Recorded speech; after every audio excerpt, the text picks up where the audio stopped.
মিলেমিশেই আছি। সাম্প্রদায়িক সম্প্রীতি রক্ষার জন্য আমরা সকলে সিনসিয়ার। এবার আপনারা দেখেছেন বিভিন্ন প্রতিষ্ঠান পাহারায় শুধু রাজনৈতিক ব্যক্তিরা নামে নাই, মাদ্রাসার ছাত্ররাও নেমে গেছে, তারাও কিন্তু পাহারা দিয়েছে।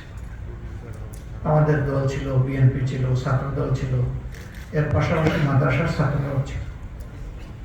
আমরা এটাকে অ্যাপ্রিসিয়েট করি, কিন্তু এটা আমরা চাই না বিশেষ পরিস্থিতিতে কাউকে কাউকে পাহারা দিতে হবে কেন? আমার জন্য যদি পাহারা না লাগে আরেকজনের জন্য লাগবে কেন? এই সংস্কৃতি উঠে যাক, সেটা আমরা চাই। সবাই যেন এখানে নিরাপত্তার গ্যারান্টি পায়। আমি কি শিখাই দেবো অথবা বাধ্য করবো আরেকজন কোন ধর্ম অনুসরণ করবে, এর অধিকার আমার আছে? নাকি আমার উপর কারো জোর খাটানোর অধিকার আছে? তা যদি না থাকে তাহলে কেন এটা হবে? কেন কিছু মানুষ আতঙ্কে পড়ে যায়? এই জায়গাগুলো আমাদেরকে পরিষ্কার করতে হবে। দেশের বাইরে থেকে কেউ কেউ হয়তো বা বাস্তবতা না জানার কারণে তারা সম্প্রতি কিছু ভূমিকা পালন করেছেন বা করছেন, যেটা আসলে আমাদের দেশের জন্য কাম্য নয়। আমরা আমাদের এই সমস্ত বন্ধুদেরকে অনুরোধ করবো, আসুন আপনারা বাস্তবতা দেখেন। দেখার পরে যদি এই জাতির প্রতি আপনাদের যৌক্তিক কোনো সমালোচনা অথবা দৃষ্টি আকর্ষণীয় থাকে, নির্দ্বিধায় করুন। আমরা জাতি হিসাবে কথা দিচ্ছি, জাতির একটা অংশ হিসাবে কথা দিচ্ছি যে আপনাদের পরামর্শ, পর্যালোচনা, সমালোচনা আমরা সর্বোচ্চ মূল্য দেওয়ার চেষ্টা করি। কিন্তু আমাদেরকে অনুধাবন না করে আমাদের শৃঙ্খলা বিঘ্নিত হয় এমন কোনো কাজ করলে আমরা ব্যথা পাব। আমরা বিশ্বের সকল দেশের সাথে, শান্তিকামী দেশের সাথে, গণতান্ত্রিক দেশের সাথে আমরা শান্তিপূর্ণ, মর্যাদাপূর্ণ সহাবস্থান চাই। আমরা সকলের মর্যাদা রক্ষার পক্ষে এবং আমরা আমাদের নিজেদের মর্যাদা পাওয়ার পক্ষে। একদল রিলেশন যখন ভালো থাকে তখন সবাই ভালো, আর এই রিলেশনের জায়গাটা যখন এলোমেলো হয়ে যায় তখন সবাই কিন্তু বিপদে পড়ে যায়। আমরা কেউ বিপদে পড়তে চাই না। আমরা চাই সকলেই সকলের সম্মানিত প্রতিবেশী হিসাবে বসবাস। এটা শুধু ভারতীয় কথা, সকলের ক্ষেত্রে আমাদের একই কথা। আরেকটা জিনিস আমরা চাই, মনে করেন আমাদেরকে আপনারা সাহায্য করেন বন্ধু হিসাবে যেখানে প্রয়োজন, কিন্তু মেহরবানি করে কেউ আমাদেরকে কোনো বিষয়ে বাধ্য করার চেষ্টা করবেন না। আমাদের ডিসিশনটা আমাদের জনগণকে নিতে দেবে।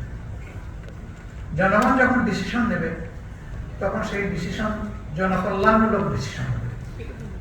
এটাই হবে গণতন্ত্রের পক্ষে, জনগণের অধিকার। কিন্তু অন্য জায়গা থেকে যদি কেউ আমাদেরকে বাধ্য করার চেষ্টা করে তাহলে আমরা ক্ষতিগ্রস্ত হব। আমরা সকলের বন্ধুত্ব চাই, সহযোগিতা চাই। এইরকম বন্ধুত্ব এবং সহমর্মিতা, সহযোগিতাপূর্ণ একটা দেশ আমাদের বড়ই প্রয়োজন। আমরা বারবার সবাই একটা কথা বলি যে প্রতিবেশী বদলানো যায় না। আপনি বদলানোর চিন্তা করেন কেন? আপনার স্বভাব বদলান, তাইলে তো প্রতিবেশী বদলানোর দরকার পড়বে না। প্রতিবেশীকে প্রতিবেশী হিসাবে আপনি রিসিভ করেন, তার প্রতি আপনি সম্মান প্রদর্শন করবেন। অবভিয়াসলি আপনি যখন কাউকে সম্মান করবেন, ভালোবাসবেন, আপনার পাওনা হয়ে যাবে তার কাছ থেকে সম্মান এবং ভালোবাসা। এর জন্য একটু ধৈর্য ধরতে হবে, অস্থির হওয়ার কিছু নেই।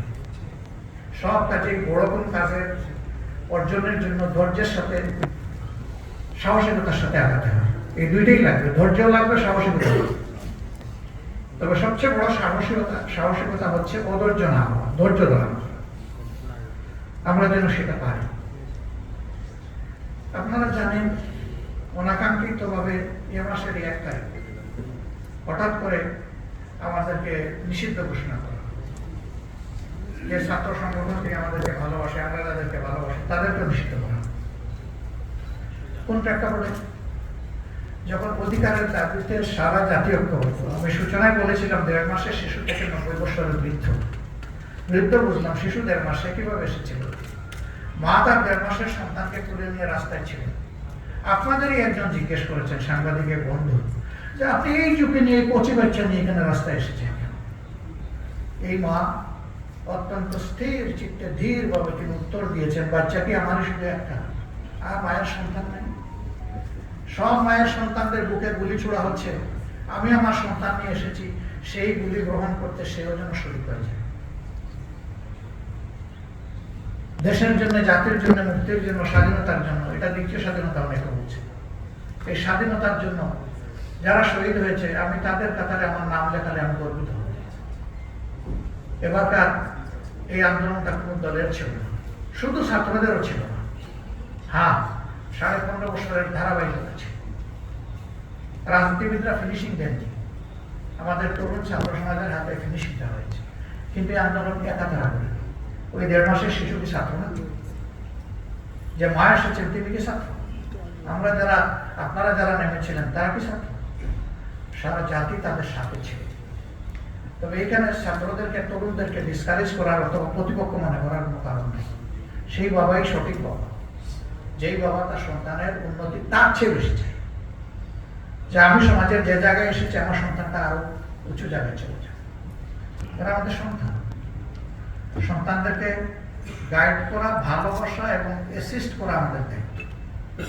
অনুরূপভাবে তারা যদি কোনো দেখি আমরা যে তার পথ হারিয়ে ফেলছে, আমার সন্তানটাকে শক্ত হাতে ধরে পথে তুলে দেওয়া, এটা আমার দায়িত্ব। অতএব এখানে চেক অ্যান্ড ব্যালেন্স রেখে আমরা যদি সমাজটাকে গড়ে তুলি, নবীন প্রবীণের সমন্বয়, আলহামদুলিল্লাহ দেশ পথ হারবে না।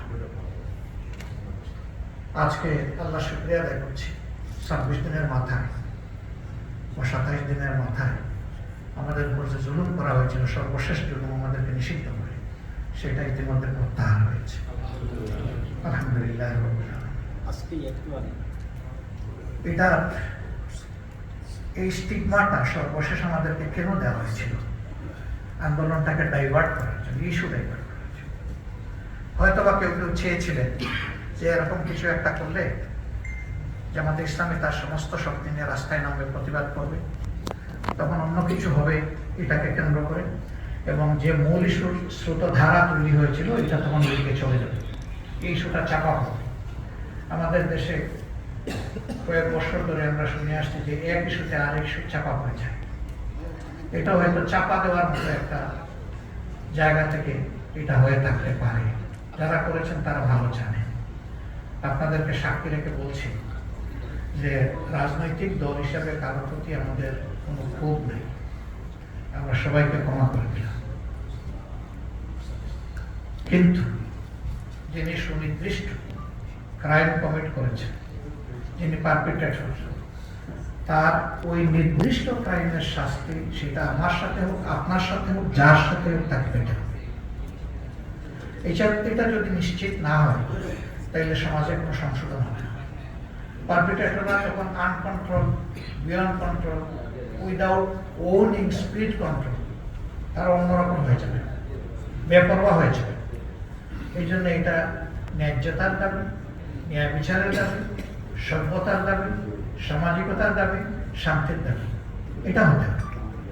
সেই ক্ষেত্রে যারা ব্যক্তিরা যদি তারা কোনো সঙ্গত উদ্যোগ নেন, সেই উদ্যোগে সকল রাজনৈতিক, সামাজিক, সাংস্কৃতিক, সাংবাদিক সকলের তাদেরকে সাপোর্ট করা দরকার। কিন্তু তারা অসঙ্গত কিছু হলে আমরা তাদের সাথে নেই। গণহারে একটা মামলায়, একটা কি বলে, হত্যা মামলায় 500 জনকে আসামি করা, এটা কতটুকু যৌক্তিক, এটা নিয়ে শতবার আমাদের চিন্তা করা উচিত। তাহলে কিন্তু এর আড়ালে মূল ব্যক্তিটি কিন্তু বেঁচে যাওয়ার সুযোগ তৈরি হয়ে যাচ্ছে। আমরা আমাদের সংগঠনকে বলেছি, ঠিক আছে আমরা সবার চেয়ে মজলুম বেশি, কিন্তু অত মামলার আমাদের প্রয়োজন নেই। সিম্বলিক কিছু মামলাই মানুষের শিক্ষার জন্য যথেষ্ট।